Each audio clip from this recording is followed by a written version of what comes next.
ಮುಳಬಾಗಿಲು ತಾಲೂಕಿನ ಜನಪ್ರಿಯ ಶಾಸಕರಾಗಿರ್ತಕ್ಕಂಥ ಸಮೃದ್ಧಿ ಮಂಜುನಾಥ್ ಸರ್ ಅವರು ಇವತ್ತು ಮುಳಬಾಗಿಲು ತಾಲೂಕು ಉಪನೋಂದಣಾಧಿಕಾರಿಗಳ ಕಚೇರಿಯ ಮುಂಭಾಗ ಏನು ದಲಿತ ಕುಟುಂಬಕ್ಕೆ ಆಗಿರ್ತಕ್ಕಂತಹ ಅನ್ಯಾಯದ ವಿರುದ್ಧ ಏನು ಇವತ್ತು ಹೋರಾಟ ಮಾಡ್ತಾ ಇದ್ದೀವಿ.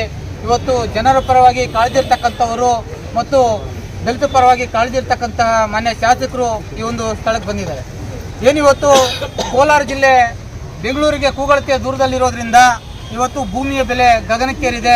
ಇವತ್ತು ಸರ್ಕಾರಿ ಜಮೀನುಗಳಿಗೆ ನಕಲಿ ದಾಖಲೆಗಳನ್ನು ಸೃಷ್ಟಿ ಮಾಡೋದೇ ಅಲ್ಲದೆ ಇವತ್ತು ದಲಿತ ಜಮೀನುಗಳಿಗೆ ಯಾರು ಅಶಕ್ತರಿದ್ದಾರೆ, ಅನಕ್ಷರಸ್ಥರಿದ್ದಾರೆ ಅಂತಹ ಜಮೀನುಗಳಿಗೆ ನಕಲಿ ದಾಖಲೆಗಳನ್ನು ಸೃಷ್ಟಿ ಮಾಡಿಕೊಂಡು ಆ ಜಮೀನುಗಳನ್ನು ಮಾಲೂರು ತಾಲೂಕಿನಲ್ಲಿ ಮಾಡಿದ್ರೆ ಗೊತ್ತಾಗುತ್ತೆ ಅಂತೇಳಿ ಇವತ್ತು ಮುಳಬಾಗಿಲು ತಾಲೂಕು, KGF, ಬಂಗಾರಪೇಟೆ, ಶ್ರೀನಿವಾಸಪುರ ಇಲ್ಲೆಲ್ಲರೂ ಸಹ ಒಂದು ಕ್ರಯ ವಹಿವಾಟವನ್ನು ಮಾಡೋದು. ಆಮೇಲೆ ಬಂದು ಒಂದು 100 ಜನ 200 ಜನ ಪುಡಿ ರೌಡಿಗಳು ತಗೊಂಡ್ಬಂದು ಕಾಂಪೌಂಡ್ ಹಾಕಿ ದಲಿತರನ್ನ ಒಕ್ಕಲೆಬ್ಬಿಸ್ತಕ್ಕಂಥ ಒಂದು ಕೆಲಸ ಇವತ್ತು ನಿರಂತರವಾಗಿ ನಡೀತಾ ಇದೆ. ಇವತ್ತು ಮಾಲೂರು ತಾಲೂಕು ಕಸಬಾ ಹೋಬಳಿ ಏನು ಗುಡ್ನಳ್ಳಿ ಗ್ರಾಮದ ಸರ್ವೆ ನಂಬರ್ 33/1 ಮತ್ತು 33/2ರಲ್ಲಿ 3 ಎಕರೆ 26 ಗುಂಟೆ ಜಮೀನು ಬಾಲಮ್ಮ ಅಂತಕ್ಕಂತಹ ದಲಿತ ಹೆಣ್ಣು ಮಗಳದಿತ್ತು. ಆ ಬಾಲಮ್ಮ 1970ರಲ್ಲೇ ತೀರ್ಕೊಂಡಿದ್ದಾರೆ. ಇವತ್ತು ಅವರ ಕುಟುಂಬದಲ್ಲಿ ಸುಮಾರು 60 ಜನ ಸದಸ್ಯರಿದ್ದಾರೆ. ಆದರೆ ಕಾರಣಾಂತರಗಳಿಂದ ಅವರು ಪೂರ್ತಿ ವರ್ಷ ಖಾತೆನೇ ಸಹ ಮಾಡಿಸ್ಕೊಂಡಿಲ್ಲ. ಇವತ್ತು ಅದರಲ್ಲೇ ಜಮೀನಿನಲ್ಲೇ ಬೋರ್ವೆಲನ್ನು ಕುರಿದಿದ್ದಾರೆ. ಮತ್ತು ನೀರು ಬಾವಿ ಏನು ಅವತ್ತು ಕಲ್ಲು ಬಾವಿ ಇತ್ತು, ಕಟ್ಟಡ ಬಾವಿ, ಆ ನೀರು ಬಾವಿನೂ ಸಹ ಕುರಿಸ್ಕೊಂಡು ಇವತ್ತು ಕೃಷಿಯನ್ನು ಮಾಡ್ತಾ ಇದ್ದಾರೆ.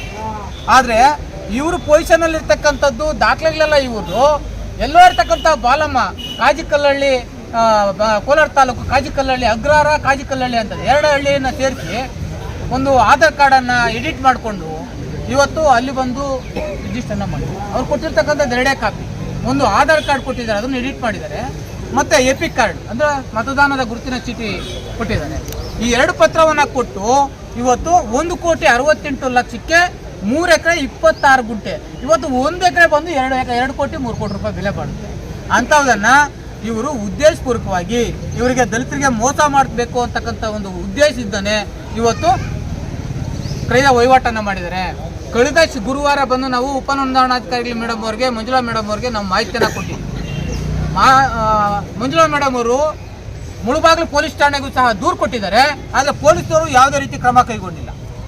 ಈಗ ಇವರು ಅವರ ದಾಖಲೆಗಳು ನಕಲಿ ಆಗಿದಾವೋ ಅಸಲಿ ಆಗಿದಾವೋ ಅದನ್ನು ಪರಿಶೀಲನೆ ಮಾಡಲಿಕ್ಕೆ ಪ್ರಯತ್ನ ಪಟ್ಟಿದ್ದಾರೆ. ಮತ್ತು ಅವರಿಗೆ ಒಂದು ಅಪ್ಡೇಟನ್ನು ತಗೊಂಡು ರಿಜಿಸ್ಟರ್ ಮಾಡಿದ್ದಾರೆ. ಆದರೆ ದೂರನ್ನು ಇವತ್ತು ಸಲ್ಲಿಸಬೇಕಾಗಿತ್ತು, ಆದರೆ ಸಲ್ಲಿಸಿಲ್ಲ. ದೂರು ಸಲ್ಲಿಸಿಲ್ಲ. ದೂರು ಬೇಡ ಸರ್, ನಾವು ನಿಮಗೆ ಕೊಡ್ತೇವೆ. ಬೇಡ ಸರ್, ನಮ್ಮ ತಾವು ಬೇಡ ಸರ್, ಪ್ಲೀಸ್. ಈಗ ಸತೀಶಣ್ಣ ಒಂದು ನಿಮಿಷ ಅವ್ರಿಲ್ಲಿ ಬೇಡ, ನಾವು ನೀವು ನಿಮ್ಗೆ ಸತೀಶಣ್ಣ ಒಂದು ನಿಮಿಷ.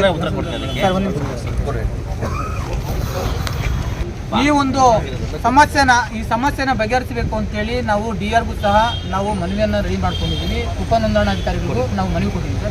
ನಮ್ಮ ಇಂಟೆನ್ಷನ್ ಇಷ್ಟೇ, ಇವತ್ತು DR ಈಗ ಡೀಡನ್ನು ವಜಾ ಮಾಡ್ತಾರೆ. ಇವ್ರು ರೆಕಮೆಂಡ್ ಮಾಡಿ ಇಲ್ಲಿಂದ ಕಳಿಸ್ಕೊಟ್ರೆ ಅವ್ರು ಡೀಡನ್ನು ವಜಾ ಮಾಡ್ತಾರೆ.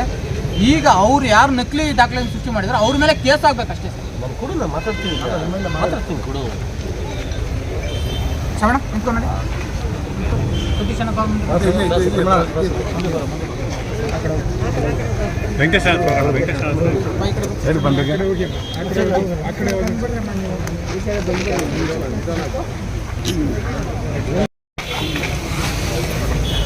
ನನಗೂ ಮಾಹಿತಿ ಕಳೆದ ಒಂದು 4-5 ದಿನದಿಂದ ಸ್ವಲ್ಪ ಜ್ವರದಿಂದ ರೆಸ್ಟ್ ಮಾಡ್ತಾ ಇದ್ದೆ. ಕಳೆದ 2 ದಿವಸಗಳ ಹಿಂದೆ ಸುವರ್ಣ TVಯಲ್ಲಿ ನನಗೆ ಕೂಡ ಮಾಹಿತಿ ಬಂತು ನನಗೆ. ಈಗ ಸುವರ್ಣ ಚಾನಲ್ ಕೂಡ ನನಗೆ ಫೋನ್ ಮಾಡಿದ್ರು. ನಾನು ಹೇಳಿದೆ ಈ ಕೂಡಲೇ ನಾನು DD ಹತ್ರ ಮಾತಾಡ್ತೀನಿ, DD ಹತ್ರ ಮಾತಾಡಿ ರಿಪೋರ್ಟ್ ತರಿಸ್ಕೊತಿರುತ್ತೆ. DD ಹತ್ರ ಮಾಡಿ ನಾನು ಇವತ್ತು ರಿಪೋರ್ಟ್ ಕಳಿಸಿದ್ರು. ಸೊ ನಾನು ಹಠಾತ್ ಅಂತ ನೀವು ಇರೋದು ನೋಡಿ ನಾನು ಓಡಿ ಬಂದೆ. ನಾನು ಇವತ್ತು ಕೆಲವು ಬ್ರೋಕರ್ಗಳು ತಲೆ ಹಿಡುಕರು ಅಂತ ಹೇಳ್ಬೋದು, ತಲೆ ಹಿಡುಕರಿಂದ ಈ ಕೆಲಸ ಆಗಿದೆ. ನಾನು ಆಗಿಲ್ಲ ಅಂತೇಳಿ ಈ ಕೂಡಲೇ ನಾನು ಪೊಲೀಸ್ ಡಿಪಾರ್ಟ್ಮೆಂಟ್ ಹತ್ರ ಫೋನ್ ಮಾಡಿ FIRನ ದಾಖಲೆ ಮಾಡ್ತಾಯಿದ್ದೀನಿ. ಯಾರು ಈ ಕೆಲಸ ಮಾಡಿದ್ದಾರೆ, ಯಾರು ಈ ನಕಲಿ ಕೆಲಸ ಮಾಡಿದ್ದಾರೆ ಅವ್ರ ಬಗ್ಗೆ ಈಗಾಗಲೇ FIRನ ದಾಖಲೆ ಮಾಡ್ತಾ ಇದ್ದೀನಿ. ಆ ತಲೆ ಹಿಡುಕನ್ನ ಕರ್ಕೊಂಡ್ಬಂದು ಅವನು ಶಿಕ್ಷೆ ಆಗಬೇಕು ಅಂತ ನಾನು ಈಗಾಗಲೇ ಪೊಲೀಸ್ ಇಲಾಖೆಗೆ ಈಗ ನಾನು ಕಳಿಸ್ಕೊಟ್ಟಿದ್ದೀನಿ. ನಾನು DD ಹತ್ರ ಮಾತಾಡಿದ್ದೀನಿ. ಈ ಕೂಡಲೇ ನಾನು ಲೆಟರ್ ಕಳಿಸ್ತಾ ಇದ್ದೀನಿ, ಶಿಫಾರಸು ಮಾಡ್ತಾ ಇದ್ದೀನಿ, ಇದನ್ನು ವಜಾ ಮಾಡಿ ಈ ರಿಜಿಸ್ಟರ್ ವಜಾ ಮಾಡಿ ಕಳಿಸ್ತಾ ಇದ್ದೀನಿ. ಯಾಕೆಂದರೆ ಇದು ಆನ್ಲೈನ್ ಪದ್ಧತಿ ಆಗಿದ್ದರಿಂದ ಸಬರೀಶ್ ಅವರು ಇದರಲ್ಲಿ ಯಾಮಾರಿದ್ದಾನೆ, ಇಲ್ಲ ಅಂತ ಹೇಳ್ತಾ ಇಲ್ಲ. ಯಾಕಂದರೆ ಅಪ್ಡೇಟ್ ಕೊಟ್ಟು ಯಾಮಾರಿಸಿದ್ದಾರೆ. ಇಲ್ಲಿ ಯಾಮಾರಿರೋ ತನಕ ಯಾಮಾರಿಸೋರು ಇದ್ದೇ ಇರ್ತಾರೆ. ಯಥೇಚ್ಛವಾಗಿ ನನ್ನ ತಾಲೂಕಲ್ಲಿ ಇದಾಗೋದ್ರಿಂದ ದಯವಿಟ್ಟು ಇದಕ್ಕೆ ಮತ್ತೆ ಎಚ್ಚರಿಕೆಯನ್ನು ಕೊಡ್ತಾ ಇದ್ದೀನಿ. ಅಧಿಕಾರಿಗಳು ಮಾಡೋಕ್ಕಿಂತ ಮುಂಚೆ, ಮಣ್ಣು ತಿನ್ನೋಕ್ಕಿಂತ ಮುಂಚೆ ನೋಡಿ ತಿನ್ನಿ. ಯಾಕಂದರೆ ಇವತ್ತು ಸಹಸ್ರಾರು ಸಂಖ್ಯೆಗಳಲ್ಲಿ ಇವತ್ತು ಬರೀ ದಲಿತರೇ ಅಲ್ಲ, ಸಾಕಷ್ಟು ಜನ ಮೋಸ ಹೋಗ್ತಾರೆ. ಸಬರೀಶಿಂದ ಸಾಕಷ್ಟು ಜನ ಮೋಸ ಹೋಗ್ತಾರೆ. ಇದರ ಆದಷ್ಟು ಬೇಗ ಎಚ್ಚೆತ್ಕೊಂಡು ಇದನ್ನು ರಿಜಿಸ್ಟರ್ ಕ್ಯಾನ್ಸಲ್ ಮಾಡಿ, ಯಾರು ಈ ಪೋರ್ಟಂಟಿ ಕೆಲಸ ಮಾಡಿದ್ದಾನೆ, ಯಾರು ಈ ತಲೆ ಹಿಡ್ಕ ಕೆಲಸ ಮಾಡಿದ್ದಾನೆ, ಅವ್ರಿಗೆ ಶಿಕ್ಷೆ ಆಗೋ ತನಕ ನಾನು ಪೊಲೀಸ್ ಇಲಾಖೆಗೆ ಈಗಾಗಲೇ ಮಾತಾಡಿದ್ದೀನಿ, ಅವ್ರಿಗೆ FIR ದಾಖಲೆ ಮಾಡೋಕ್ಕೆ ಹೇಳಿದ್ದೀನಿ. ದಯವಿಟ್ಟು ಈ ಮೆಮೊರಾಂಡಮ್ನ ನಾನು ಇಮಿಡಿಯೇಟಾಗಿ ನಾನು ಇಡೀ ಕಳಿಸ್ಕೊಂಡು ಇದನ್ನು ಕ್ಯಾನ್ಸಲ್ ಮಾಡ್ತಕ್ಕಂಥ ಜವಾಬ್ದಾರಿ ನಾನು ಹೊತ್ಕೊಳ್ತೀನಿ. ಅದಲ್ಲ ನಿಮಗೆ ಅನ್ಯಾಯ ಆಗ್ದಂಗೆ ನಾನು ಅದನ್ನ ಸರಿಪಡಿಸ್ತಕ್ಕಂಥ ಜವಾಬ್ದಾರಿ ದಯವಿಟ್ಟು ನಾನು ಹೊತ್ಕೊಳ್ತೀನಿ. ಬೇರೆ ತಾಲೂಕಲ್ಲಿ ರಿಜಿಸ್ಟ್ರೇಷನ್ ಮಾಡ್ತಾ ಇದ್ದಾರೆ ಅಂತ ಹೇಳಿ ಬೇರೆ ತಾಲೂಕುಗಳಲ್ಲಿ ಸರ್ ನಾನು ಅದನ್ನ ಕ್ಯಾನ್ಸಲ್ ಮಾಡಿದ್ದೀನಿ ಸರ್. ಬೇರೆ ಈಗ ನಾನು ಸಪೋಸ್ ಎಕ್ಸಾಂಪಲ್ ಇದೇನು ಸಬ್ರಿಜಿಸ್ಟರ್ ಮಾಡ್ತಾ ಕರ್ನಾಟಕದ ಎಲ್ಲೋದ್ರು ಮಾಡ್ಕೊಬೋದು, ಆನ್ಲೈನ್ ಎಲ್ಲೋದ್ರು ಮಾಡ್ಕೊಬೋದು. ಈ ಕೆಟ್ಟ ಪದ್ಧತಿನ ದಯವಿಟ್ಟು ತೆಗಿಬೇಕು. ಇಲ್ಲಿ ನಮ್ಮ ತಾಲೂಕಲ್ಲಿ ಆಗದೆ ಇರತಕ್ಕಂಥ ಕೆಲಸಗಳನ್ನ KJPL ಮಾಡ್ತಾವೆ. ಇದೇನಾಗುತ್ತೆ, ಕಣಕಾಕರ ಮಾಡ್ತಕ್ಕಂಥ ಕೆಲಸ. ಕೆಲವು ಅಧಿಕಾರಿಗಳು ಕೂಡ ಶಾಮೀಲಾಗಿದೆ, ಇಲ್ಲ ಅಂತ ಹೇಳ್ತಾರೆ. ಕೆಲವು ಅಧಿಕಾರಿಗಳು ಶಾಮೀಲಾಗಿ ದುಡ್ಡುಗೋಸ್ಕರ ಈ ಕೆಲಸ ಮಾಡ್ತಿದ್ದಾರೆ. ಆದಷ್ಟು ಬೇಗ ನಮ್ಮ ಜಮೀನಲ್ಲಿ ನಾವೇ ಬೇಲೆ ಹಾಕೊಳ್ಳೋದು ಉತ್ತಮ ಅಂತ ಕಾಣಿಸ್ತದೆ. ಈಗ ಆ ಮಟ್ಟಕ್ಕೆ ಹೋಗ್ಬಿಟ್ಟಿದೆ. ಸೊ ದಯವಿಟ್ಟು, ಯಾಕೆಂತಂದ್ರೆ ಇದಕ್ಕಿಂತ ಮುಂಚೆ ಲಾಸ್ಟ್ ವರ್ಷಕ್ಕೂ ನಡೆದಿದ್ದನ್ನ ತಿಂಗಳ ಮುಂಚೆನೆ ನೀವು ವಿಧಾನಸಭೆಯಲ್ಲಿ ಮಾತಾಡಿದ್ದೀರಿ, ಈಗಾಗಲೇ ಮಾತಾಡಿದ್ದೀನಿ. ಯಾಕಂದ್ರೆ ಈಗ ಯಾರೋ ಮಾಡೋ ತಪ್ಪಿಗೆ ಪಾಪ ನಮ್ಮ ಈ ಕೆಲವರು ಅಧಿಕಾರಿಗಳು ಬಲಿ ಆಗ್ತಾವ್ರೆ. ಇದನ್ನ ರಿಜಿಸ್ಟರ್ ಕ್ಯಾನ್ಸಲ್ ಮಾಡಿಸಿ ಅವ್ನು ಯಾರು ಮಾಡಿದಾನ ಅವನಿಗೆ ತಕ್ಕ ಶಿಕ್ಷೆ ಕೊಡ್ತಕ್ಕಂಥ ಜವಾಬ್ದಾರಿನ ನಾನು ಈಗಾಗಲೇ FIR ಮಾಡೋದಕ್ಕೆ ಕೇಳಿದ್ದೀನಿ. FIR ಮಾಡ್ಕೊಡ್ತೀನಿ. ಆಗ್ಬೋದಲ್ಲ? Thank you. ಅಧಿಕಾರಿಗಳು ಶಾಮೀಲ್ ಆಗಿದ್ರೆ ಏನು ಮಾಡ್ತೀರಿ ಸರ್ ನೀವು? ಸರ್ ನಾನು ಇಲ್ಲ ಅಂತ ನಾನು ಹೇಳ್ತಾ ಇಲ್ಲ ಸರ್. ಆನ್ಲೈನ್ ಅಪ್ಡೇಟ್ ಕೊಟ್ಟಾಗ ಈಗ ಸಪೋಸ್ ಹೇಳ್ತೀನಿ, ಅಬ್ದುಲ್ ಕಲಾಂ ಎಡಿಟ್ ಮಾಡಿ ಕೊಟ್ಟಾಗ ನಾನು ಅಬ್ದುಲ್ ಕಲಾಂ ಅವರ ಇಲ್ಲ ಅಂತ ಹಿಂಗೆ ಗೊತ್ತಾಗ್ತಾ ಇದೆ ಫೋಟೋ ಮಾಡಿಕೊಟ್ಟಾಗ. ಇದು ಏನಾಗ್ತದೆ, ಬರ್ತಾ ಲ್ಯಾಂಡ್ ಬೆಲೆ ಜಾಸ್ತಿ ಆದಷ್ಟು ಕೂಡ ಪೋರ್ಟೆಂಟ್ ಕೆಲಸ ಜಾಸ್ತಿ ಆಗ್ತಾ ಇದೆ. ಮೊದಲು ಲ್ಯಾಂಡ್ ಬೆಲೆ ಇರಲಿಲ್ಲ. ಈಗ ಲ್ಯಾಂಡ್ ಬೆಲೆ ಸರ್ವೆ ನಂಬರ್ ಜಾಸ್ತಿ ಆದಷ್ಟು ಕೂಡ ಇದಾಗ್ತಾ ಇದೆ. ಅದನ್ನ ಆದಷ್ಟು ಬೇಗ ಇದನ್ನು ತಡಲಿಕ್ಕೆ ನಾವು ಪ್ರಯತ್ನ ಮಾಡ್ತೀವಿ. ನಾನೇನು ಸಾಚ ಅಂತ ನಾನು ಹೇಳ್ತಾ ಇಲ್ಲ. ನಮ್ದು ಇನ್ನೊಂದು ರಿಕ್ವೆಸ್ಟ್ ಏನು ಗೊತ್ತಾ, ನೀವು ಏನು ಮಾಡ್ತೀರ ನಂಬಿಕೆ ಇದೆ. ಇವ್ರ ಮೇಲೆ ಕೂಡ ಶಿಸ್ತು ಕ್ರಮಕ್ಕೆ ಬರೀಬೇಕು. ಖಂಡಿತ ನಾನು DC ಹತ್ರ ಮಾತಾಡಿ DC ಹತ್ರ ಮಾತಾಡಿ ಕ್ಲಾಸ್ 1 ಆಫೀಸರ್ ನಾನು ಆಗಿದೆ, ಇಲ್ಲ ಅಂತ ಹೇಳ್ತಾರೆ. ಅದು ಕೂಡ ತಪ್ಪು. ನಾನು ಒಪ್ಕೊಳ್ಳಲ್ಲ.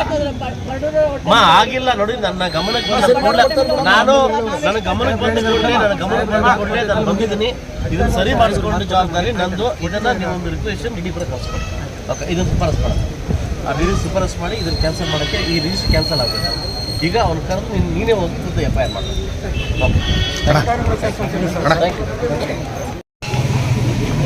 ಏನು ಸಬರೀಶ್ ಉಪನೋಂದಣಿ ಇಲಾಖೆಯಲ್ಲಿ ಮಾಲೂರು ಸರ್ವೆ ನಂಬರ್ ತಂದು ರಿಜಿಸ್ಟರ್ ಮಾಡಿ ಯಾರೋ ಸ್ವಲ್ಪ ಕಿಡಿಗೇಡಿಗಳು ಹಾಗೂ ಬ್ರೋಕರ್ಸು ತಲೆ ಹಿಡಿಕರು ಅಂತ ಹೇಳ್ಬೋದು. ಬೇರೆಯವರು ಹುಟ್ಟಿರ್ತಕ್ಕಂಥ ಜಮೀನು ನಾನಪ್ಪ ಅಂತ ಹೇಳೋದು ತಲೆ ಹಿಡಿಕರು ಅಂತ ಹೇಳ್ತಾರೆ. ಅಂಥವ್ರು ಬಂದು ಈ ಸಬರೀಶ್ ಆಫೀಸ್ಗೆ ಅಪ್ಡೇಟ್ ಕೊಟ್ಟು ಯಾಮಾರಿಸಿ ರಿಜಿಸ್ಟರ್ ಮಾಡಿದ್ದಾರೆ. ಈಗಾಗಲೇ ಅವ್ರ ಬಗ್ಗೆ ಶಿಸ್ತು ಕ್ರಮ ಕೈಗೊಳ್ಳೋಕ್ಕೆ ಪೊಲೀಸ್ ಇಲಾಖೆಗೆ ಈಗಾಗಲೇ ಸೂಚನೆ ಕೊಟ್ಟು ಕಂಪ್ಲೇಂಟ್ ಕೊಟ್ಟಿದ್ದೀನಿ. ಈಗಾಗಲೇ ಆ ರಿಜಿಸ್ಟರ್ ಕ್ಯಾನ್ಸಲ್ ಮಾಡೋಕ್ಕೆ DD ಅವರು ಕೂಡ ಮೆಮೊರಾಂಡಮ್ ಕಳಿಸ್ಕೊಟ್ಟಿದ್ದೀನಿ. ದಯವಿಟ್ಟು ನಮ್ಮ ತಾಲೂಕಿಂದ ಆಗಿರ್ತಕ್ಕಂಥ ಅನ್ಯಾಯದ ಬಗ್ಗೆ ದಯವಿಟ್ಟು ನಾನು ನಿಮ್ಮ ಯಾರು ಅವ್ರು ನೊಂದಿದ್ದಾರೆ ಅವ್ರಿಗೆ ಸಾರಿ ಕೇಳ್ತೀನಿ. ಇದಾಗಬಾರ್ದಿತ್ತು, ಆಗಿದೆ. ಮುಂದೆ ಇದಾಗ್ದಂಗೆ ನಾನು ಎಚ್ಚರಿಕೆಯಿಂದ ವಹಿಸ್ಕೊಳ್ತೀನಿ. ಹಾಗೂ ಏನು ಸುವರ್ಣ ನ್ಯೂಸು ಬಿತ್ತನೆ ಮಾಡಿದಿರಿ, ಖಂಡಿತವಾಗ್ಲೂ ನೈಜ ಸತ್ಯವಾಗಿದೆ, ನಾನು ಇಲ್ಲ ಅಂತ ಹೇಳ್ತಾ ಇಲ್ಲ. ಸೊ ಅವ್ರಿಗೂ ನಾನು ಥ್ಯಾಂಕ್ಸ್ ಹೇಳ್ತಾ ಮುಂದೆ ಇದಾಗ್ದಂಗೆ ನಾನು ಕಾಪಾಡ್ತೀನಿ. ಅಧಿಕಾರಿಗಳದ್ದು ಇದ್ರದ್ದು ಇಲ್ಲ, ನಾನು ಇಲ್ಲ ಅಂತ ನಾನು ಹೇಳ್ತಾ ಇಲ್ಲ ಸರ್. ಯಾಕಂದರೆ ಇದನ್ನು ನಾನು ಅಧಿಕಾರಿಗಳ ಮೇಲೆ ಬಟ್ಟಿಟ್ಟು ನಾಳೆ ದಿವಸ ಇನ್ನೊಬ್ರಿಗೆ ಬಲಿ ಕೊಡೋಕ್ಕೆ ನಾನು ರೆಡಿ ಇಲ್ಲ. ನಾನು ಇಲ್ಲ ಅಂತ ನಾನು ಹೇಳ್ತಾ ಇಲ್ಲ. ಆಗಿರ್ತಕ್ಕಂಥ ಸಮಸ್ಯೆನ ಬಗೆಹರಿಸೋಕ್ಕೆ ನಾನು ಟ್ರೈ ಮಾಡ್ತೀನಿ ಸರ್. ಅವರು ತಪಾಸಣೆ ಸ್ವಲ್ಪ ಕಷ್ಟಬೇಕು. ಇಲ್ಲಿಗೆ ಬರ್ತಾರೆ, ಏನು ಮಾತಾಡ್ತೀರ, ಏನು ಮಾಡ್ತೀರ, ಆಗಲ್ಲ ಏನು ಮಾಡ್ತೀರ, ತಪ್ಪೋದು ಹೇಳ್ತೀನಿ.